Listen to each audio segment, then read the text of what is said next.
Ni mwendelezo wa kampeni za mgombea urais Dr. Samia Suluhu Hassan, na hatimaye sasa hivi tupo mkoa wa Rukwa kwa maana ya Sumbawanga, ambapo leo atazungumza na Watanzania kunadi ilani ya Chama cha Mapinduzi, lakini pia kuomba ridhaa ya Watanzania kumchagua ifikapo Oktoba 29 mwaka huu.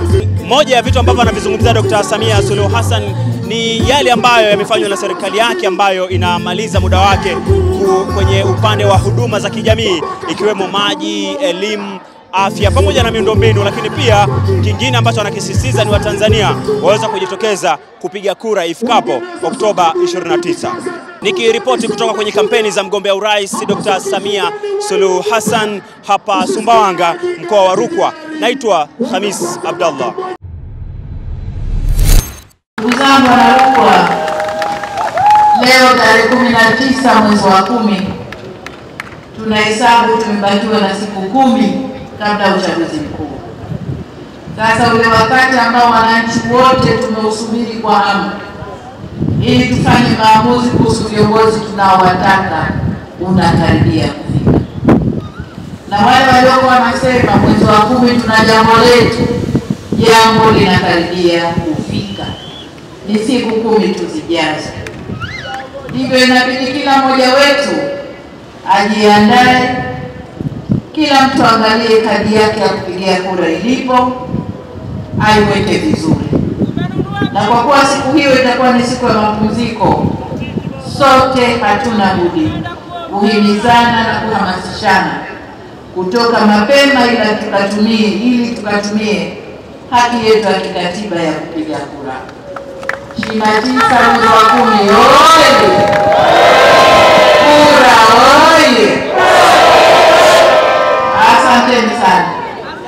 Maji, lengo letu ni kila Mtanzania, kila Mwanarukwa awe karibu na maji safi na salama. Tunajua miradi ya maji inakwenda karibu sawa na miradi ya barabara. Miradi ya maji ni ghali mno, ni pesa nyingi mno. Tunazungumza hapa kuyatoa maji kutoka ziwa Tanganyika kuyaleta mpaka huku na pengine yaende mbali zaidi, kwa sababu tunazungumza kuwa na gridi ya maji ya taifa. Na gridi hii itatumia vyanzo vitatu vikubwa: ziwa Tanganyika, ziwa Nyasa na ziwa Victoria. Huko ndiko tutakakotoa njia tatu hizo.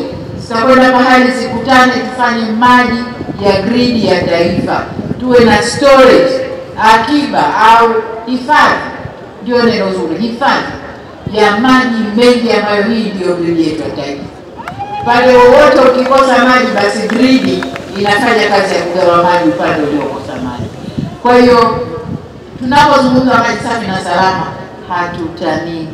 Tumejipanga kutumia fedha nyingi sana kufanya gridi ya taifa ili kila Mtanzania awe karibu na maji safi na maji salama. Tunapozungumzia umeme, kwa kweli umeme tumemaliza kazi. Tumemaliza vijiji vyote 12,300. Tunakwenda kwenye vitongoji, tumeshafanya nusu ya vitongoji vya Tanzania. Miaka 2 ijayo kama itafika, tutamaliza vitongoji vilivyobaki, na Tanzania kuanzia 2027 itakuwa na umeme wa uhakika. Masaa 24 umeme unapatikana wa uhakika. Kukizimwa lazima itolewe sababu kwa nini umeme umezimwa eneo hilo lililozimwa. Labda kuna matengenezo, labda kuna kitu kipya kinawekwa, itolewe sababu. Lakini by 2027, ikifika mwaka 2027, tutakuwa tuna umeme wa uhakika. Ndugu zangu, kwenye kilimo Mheshimiwa Basha amemaliza yote, amesema kila kitu, nami hapa nasubiriwa niseme neno ili roho za watu zipoe. Sasa kwenye kilimo kuna mawili tu ya kusema. La kwanza, niko hapa na waziri wa fedha, niko na waziri wa kilimo. Najua bajeti tuliyoitoa ya ununuzi wa mahindi tulimaliza, lakini wanasema nini? jungu kuu halikosi ukoko, si ndio? Sasa waziri wa fedha, hebu kachungulie kwenye jungu kuu tuone tutapata kiasi gani tuendelee kununua mahindi.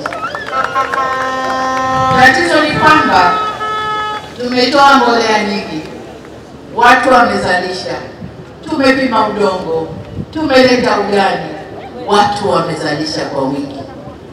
Sasa uzalishaji kwa wingi, mambo ni mawili: utahitajika maghala tena yawe mengi ili tuweze kuhifadhi, na kutahitajika fedha kununua mahindi kwa wakulima ili tuweze kuyahifadhi.